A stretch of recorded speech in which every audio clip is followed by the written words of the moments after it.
Alright, welcome back everybody. Live show 162, the Christmas Eve edition. Merry Christmas to you. Because while normal people are arguing over who burnt the roast, the world is busy banning songs, arresting protesters, escalating wars, and insisting this is very healthy for democracy. It's like the planet's naughty list got hacked by a committee of over-caffeinated bureaucrats. The title tonight is No Reverse Button, which at this point feels less like a metaphor and more like a warning label on a malfunctioning toaster that's about to burn down the house. This is the night we're supposed to slow down. Family, food, traditions. That annual agreement not to talk about politics until at least Boxing Day or until Aunt Karen brings up vaccines over eggnog. Unfortunately, the systems running the planet did not sign that agreement. They don't pause. They don't reflect. They don't care if it's Christmas Eve. They just keep accelerating while politely explaining that any discomfort you're feeling is probably misinformation. Or maybe you just ate too many mince pies. Tonight is not a panic show. It's a pattern recognition show with some humor. Because if you don't laugh at this stuff, you either cry or start working in communications and end up yelling at clouds like a cartoon grandpa. Tonight we've got a packed show. We're going to talk about assassinations in capitals. Nothing says holiday cheer like a car bomb. Peace talks nobody believes in, like that diet starting January 1st. Sanctions replacing courts. Justice now with zero due process. Censorship becomes geopolitical, because controlling words is the new arms race. People getting arrested for signs. Freedom of expression, but make it conditional. And Christmas songs being treated like hate crimes. Ho, ho, ho, you're under arrest. And why AI fits into all of this far too neatly, like a puzzle piece from hell. So grab a drink, lower your expectations for normal, and remember, if anything feels upside down, that's because the system isn't broken. It's just doing exactly what it was designed to do. Alright, let's get into some news.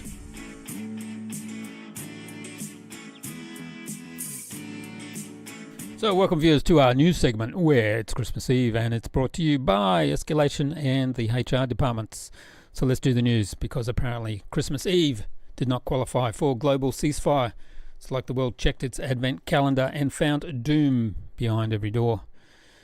You think someone somewhere would say, let's pick up this back up after the holidays. Instead, the world looked at the calendar and said, no, now is perfect, pass the popcorn.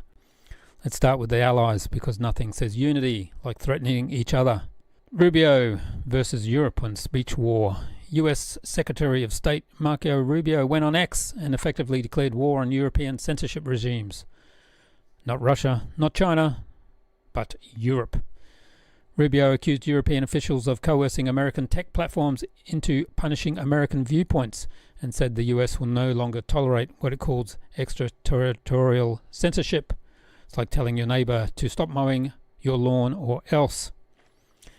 Then came the part that Brussels spit out its mulled wine and probably stain their fancy Euro ties. The State Department will begin barring figures involved in the global censorship industrial complex from entering the United States, with a warning the list can expand. That's right, travel bans for speech policing, because nothing says land of the free like blacklisting the word police. Sanctions logic, but for opinions. It's like fining someone for bad taste in memes or getting arrested for them in the UK. Europe says it's defending democracy by restricting speech. America says it's defending democracy by punishing the restrictors.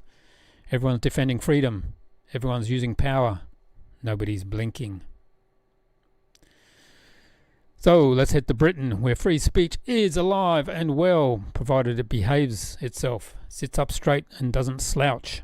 In London, Greta Thunberg was arrested at a protest for holding a pro-Palestine sign. Just a sign at a protest in the UK. So yes, so much for free speech. But don't worry, you are still allowed to say whatever you want, as long as it's quiet, approved, and doesn't upset anyone important or the pigeons.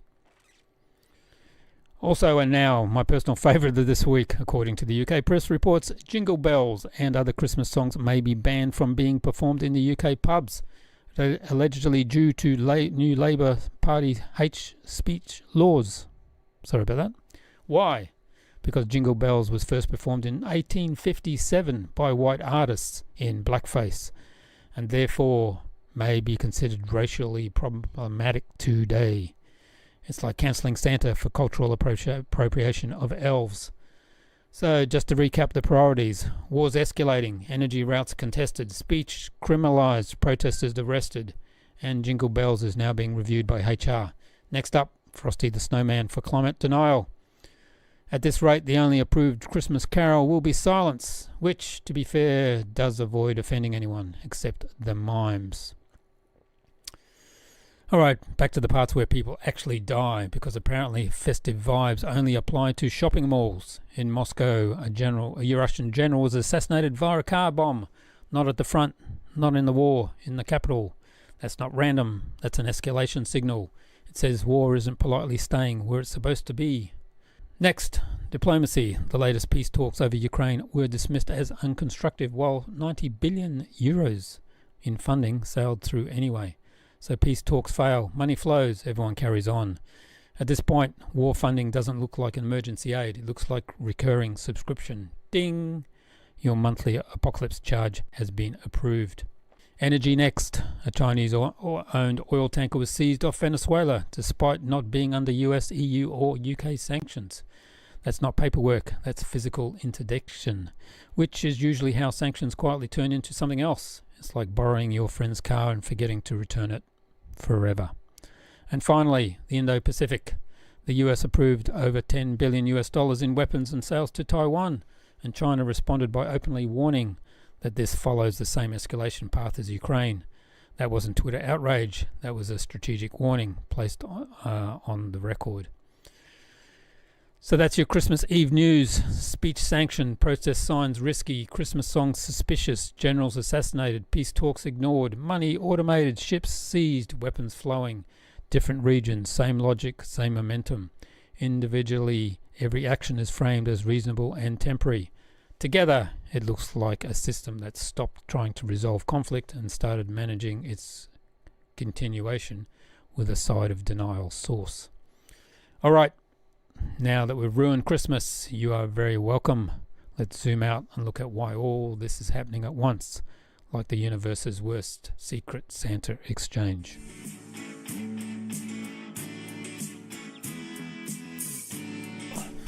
Let's talk about the collapsing order, or what is rules-based until everyone stops following them. Alright, let's zoom out, because if you just start watching the headlines long enough, it starts to feel like the world collectively lost its glasses and now is confidently walking into traffic while humming, "We are the champions." This isn't chaos. Chaos would at least have the decency to be unpredictable, just like a cat on catnip. What we're watching is a system doing exactly what systems do when they're overstretched, overconfident, and still insisting they're in charge. The famous rules-based international order didn't collapse in some dramatic explosion. It just quietly stopped working while everyone kept repeating the language like a nervous tick. Rules-based, values-based, international norms. It's like chanting a mantra while your house burns down. Lovely words, no longer binding. These are more like suggestions from a well-meaning but clueless life coach.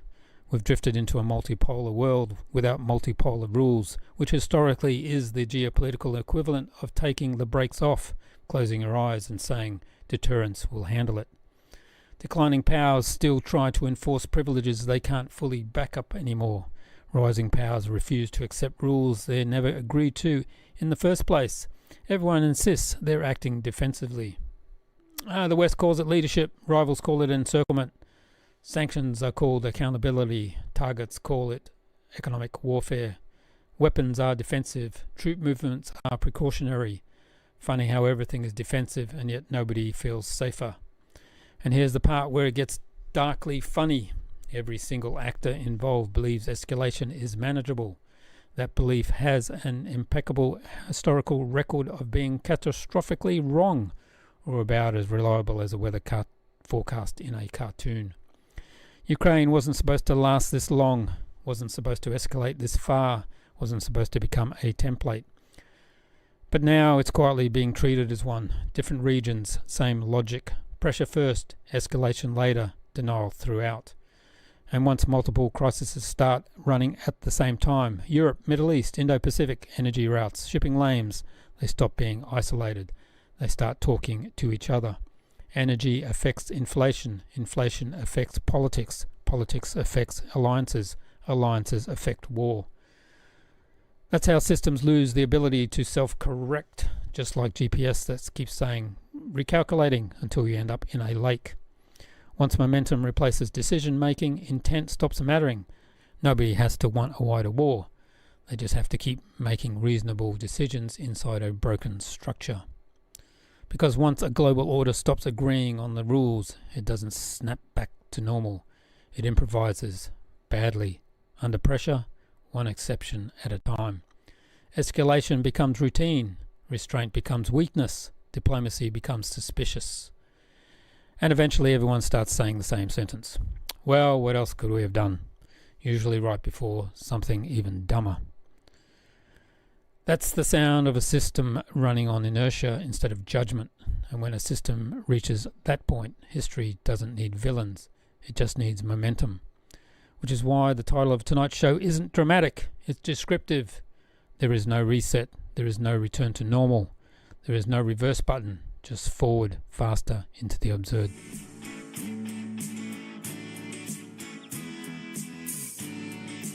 Let's talk about sanctions. It's justice, but make it administrative. All right.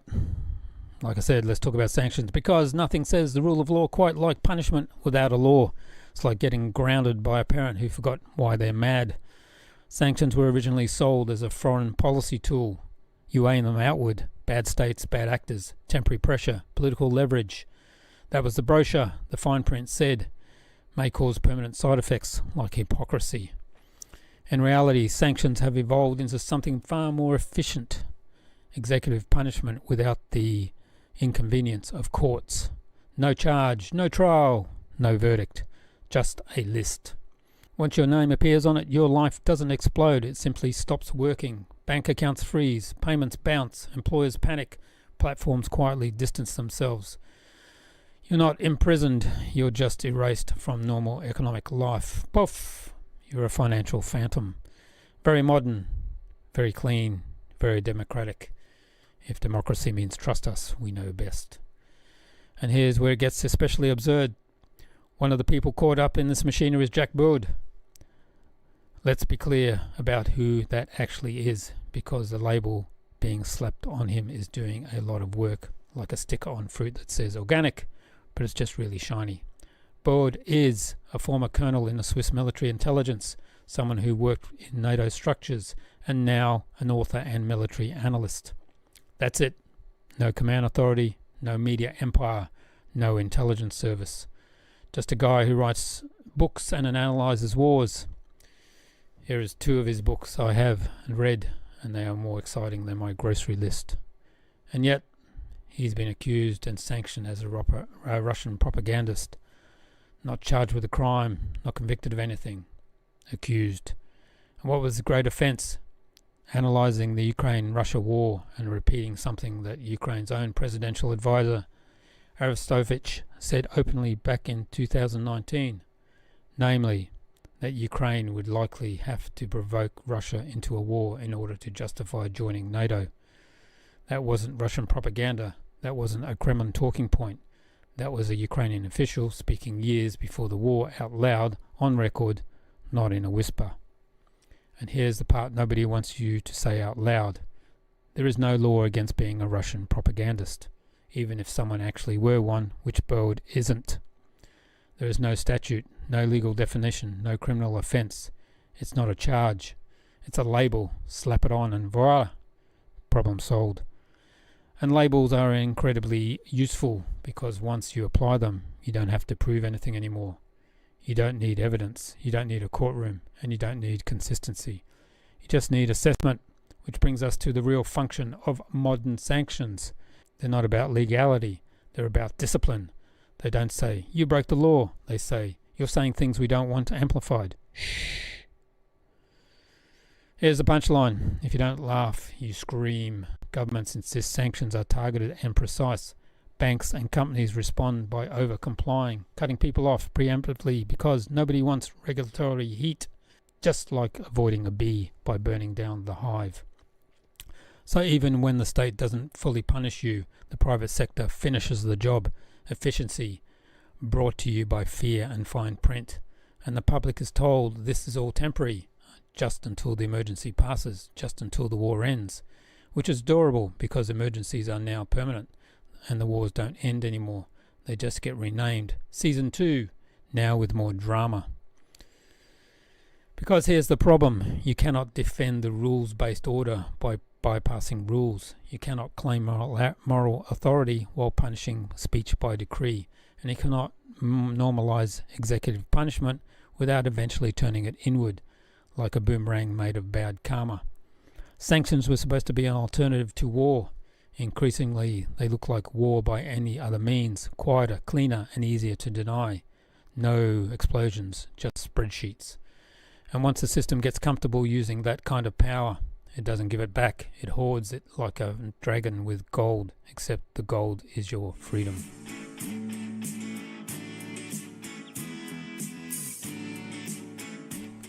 Western fracture. Everyone's at war. They just haven't picked uniforms yet. And here's the part everyone keeps pretending is unrelated to everyone else's we've just talked about. It isn't. It's all connected, like a conspiracy theorist corkboard, but real. Western societies aren't dealing with external pressure. They're fracturing internally. And they're doing it slowly enough that nobody has to officially announce anything embarrassing, like a slow-motion pie fight. This isn't civil war with barricades and tanks. This is a civil conflict with HR departments. Your opinion has been noted and terminated. Politics has stopped being about policy and turned into identity warfare. Who you are matters more than what you argue. Which words you use matters more than whether you are right, like debating with autocorrect on steroids. Every election is the most important of our lifetime. Every disagreement is existential. Every compromise is betrayal. Which is impressive because if every election is the last stand of democracy, democracy must be incredibly resilient or incredibly abused. Institutions used to function because people believed in them, or at least believed the rules applied evenly. Now they function because people are afraid of the alternatives. Better the devil you know than the one with better PR. That's not legitimacy, that's inertia, like a car coasting downhill with no driver.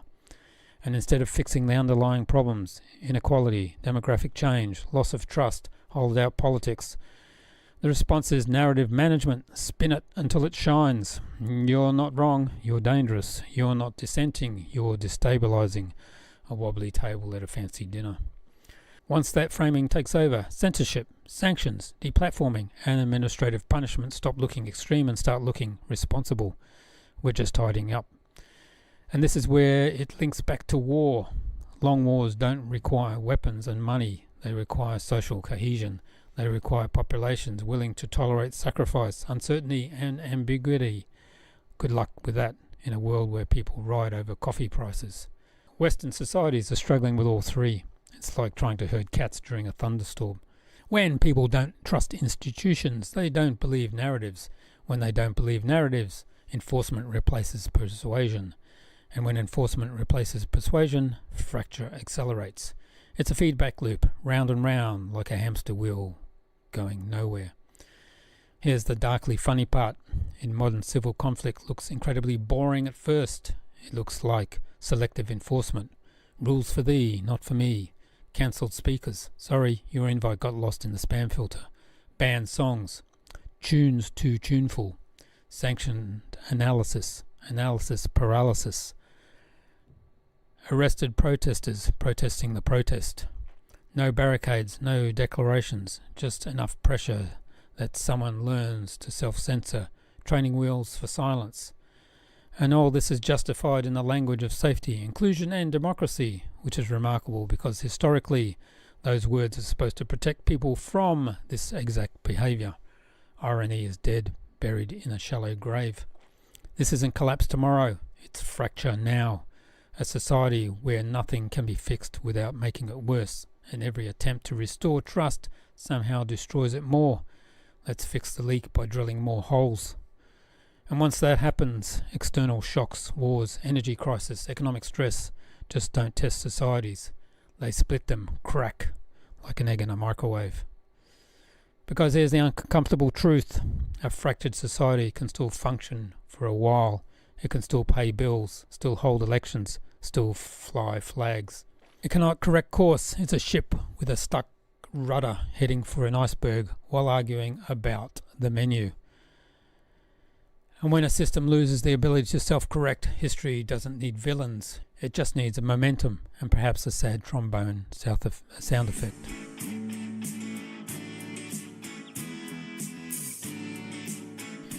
Escalation but laminated. Alright, let's talk about something thrilling, something festive, something that really captures the Christmas spirit. The US National Security Strategy. Ho ho ho, like no no no. I know, grab the mulled wine. This is about to get wild, or at least as wild as policy wonks get.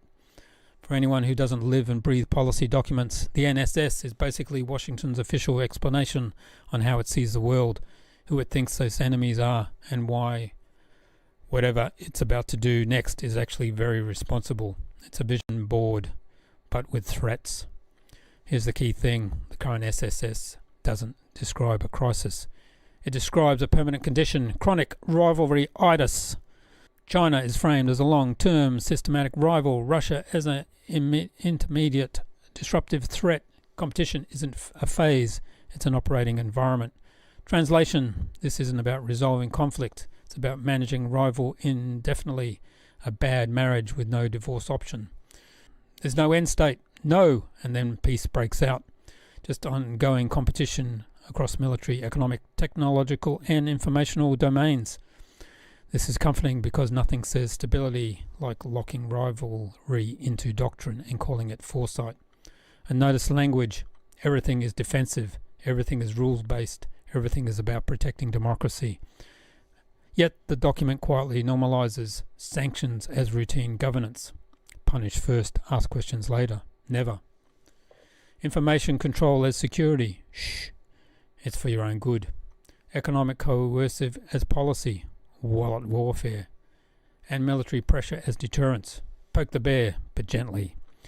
In other words, all the tools we've been talking about tonight, they're not temporary responses. They're policy features built in like ads in a free app. Once something is written into strategy document, it stops being a mistake and starts being intentional. We meant to do that. And here's the part that deserves a laugh, because otherwise it's just bleak, just like a clown at a funeral. The NSS insists escalation can be controlled, that pressure can be calibrated, that deterrence won't provoke counter-deterrence. History has reviewed this theory extensively. It has never passed peer review. F- with notes, try again, but with reality. Every great power conflict starts with the belief that escalation is controllable, right up until it isn't, like thinking you can eat one chip. And the problem with doctrinal rivalry is that backing down stops being strategic and starts looking like failure. We can't quit now, we're winning, sort of. Once rivalry becomes identity, compromise becomes surrender. Because here's the structural trap. If competition is permanent, then peace looks naive, restraint looks risky, and diplomacy looks suspicious. Every move by every other side becomes confirmation of your assumptions. Every response you make becomes justification for theirs. It's a feedback loop with footnotes, and that's why it matters. The NSS isn't just describing the world, it's teaching policymakers how to interpret it. And once your interpretation hardens into doctrine, the system stops asking should we and starts asking how quickly. Which brings us neatly to the final accelerant, the thing that makes all of this faster, louder and harder to reverse. Enter the robot overlords.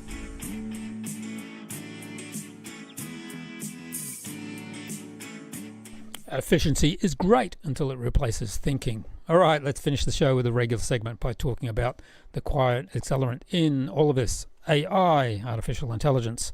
Because while governments argue wars escalate, sanctions multiply, and Christmas songs get investigated by HR departments, AI is just sitting there like, great, so we're just doing this faster now, with a digital smirk. AI didn't invent these problems. It didn't create censorship. It didn't start wars. What it does is remove friction. And friction, it turns out, was doing a lot of the work. like the speed bumps of sanity. AI makes everything quicker, narratives spread faster, talking points get cleaner, dissent gets flagged sooner, pressure becomes automated. You don't need to persuade people anymore, you just need to outproduce them. Quantity over quality, baby. And that's the shift people keep missing. AI doesn't silence voices directly, it buries them efficiently under a mountain of optimized nonsense. It floods the zone, optimizes engagement, smooths language, polishes propaganda so it sounds reasonable, like putting lipstick on a pig and making it Instagram ready. Truth doesn't disappear, it just gets tired, which is incredibly useful in wartime politics because war doesn't need weapons and money. It needs narrative dominance, storytime supremacy. And AI is very good at narratives. It doesn't ask, is this true? Nah. It doesn't, is it wise? Who cares? Will this escalate? Probably. It asks, does this perform? Likes. Does this spread? Shares. Does this reinforce the model? Loop. That's not intelligence, that's optimization, a spreadsheet with ambition. And optimization without judgment is how systems drive themselves off cliffs while congratulating themselves on efficiency. Here's the darkly funny part. We're told AI will save time, increase productivity, free humans to focus on what matters. Instead, it's being used to moderate speech, rank credibility, flag dissent, generate talking points, and automate outrage. So yes, we've freed humans from thinking, which apparently was the problem. Who needs brains when you have bots? And because AI systems are trained on existing data, they don't challenge power, they reinforce whatever already dominates. Status quo on steroids. Which means, if censorship is normal, AI scales it, bigger bans. If sanctions are routine, AI normalizes them, punish pro. If rivalry is permanent, AI optimizes escalation. Faster feuds. No malice required, no conspiracy needed, just incentives and bag programming. Because here's the real danger. AI doesn't feel embarrassment. It doesn't feel regret. It doesn't get tired of being wrong. And when political systems outsource judgment to machines trained on momentum, they don't become smarter. They become faster at repeating mistakes, which is perfect in a world with permanent rivalry, permanent emergencies, permanent sanctions, permanent outrage. AI fits right in, not because it's evil, but because it's obedient. It's like a golden retriever fetching dynamite. It's a system that's lost ability to self-correct. Obedience is far more dangerous than malice. That's the final accelerant. Everything we talked about tonight, war, sanctions, censorship, fracture, AI doesn't create it. It just removes the brakes. And as we said all night, there's no reverse button, just pedal to the metal into the sunset of doom.